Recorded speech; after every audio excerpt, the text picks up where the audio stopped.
Bonjour et bienvenue à tous. Que vous soyez ici pour la première fois ou un habitué, sachez que vous êtes les bienvenus dans cet espace où nous partageons la parole de Dieu. Si c'est votre première fois, sachez que ce message est une invitation à découvrir l'amour parfait de Dieu et à construire une vie transformée par sa grâce. Préparez votre cœur, car aujourd'hui, nous allons parler d'un sujet qui touche à tous les aspects de nos vies, l'amour et le mariage selon la vision divine.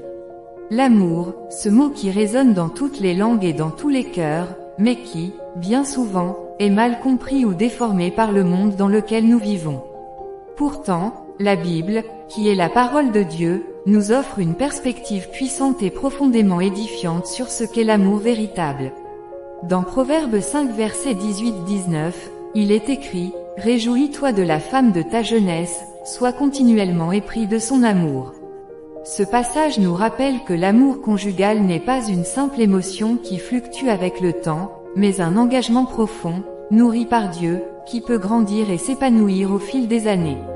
Le mariage, selon la Bible, n'est pas juste un contrat entre deux personnes, mais une alliance sacrée, créée par Dieu lui-même pour le bonheur de ses enfants. Cette vision peut sembler utopique dans un monde où l'infidélité, les blessures et les séparations sont si fréquents. Pourtant, la Bible nous assure que l'amour vrai est possible si nous nous appuyons sur Dieu. Prenons l'exemple de Cantique des Cantiques, un livre entier de la Bible consacré à l'amour.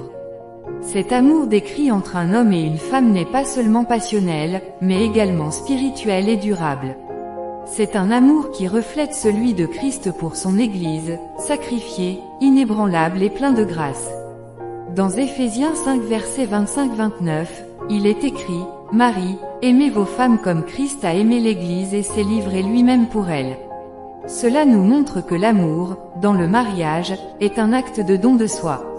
Jésus nous a aimés au point de donner sa vie pour nous.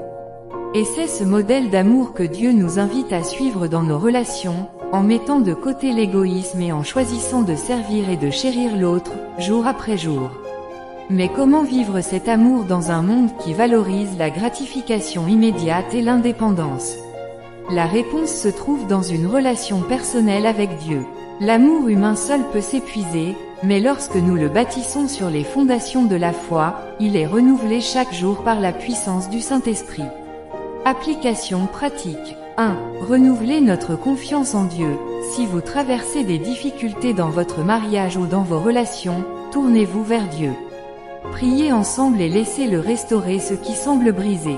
2. Revenir aux principes bibliques. Lisez la parole de Dieu ensemble. Elle est une source inépuisable de sagesse et de conseils pour les couples. 3. S'aimer comme Christ nous aime. Apprenez à pardonner, à donner sans attendre en retour, et à voir l'autre comme un don précieux de Dieu. Avant de conclure, j'aimerais m'adresser à vous qui peut-être n'avez pas encore une relation personnelle avec Jésus. Sachez qu'il vous aime d'un amour inconditionnel. Il a donné sa vie pour vous, afin que vous puissiez expérimenter la paix, la joie et l'amour véritable. Si vous désirez en savoir plus sur ce qu'il a accompli pour vous, n'hésitez pas à nous écrire ou à vous rapprocher de notre communauté. Pour ceux qui sont déjà en chemin avec Christ, je vous encourage à partager ce message avec vos proches. Ensemble, faisons connaître cet amour divin qui transforme les vies et les foyers. Enfin, si ce message vous a touché, abonnez-vous à notre chaîne pour ne manquer aucun des prochains enseignements. À très bientôt.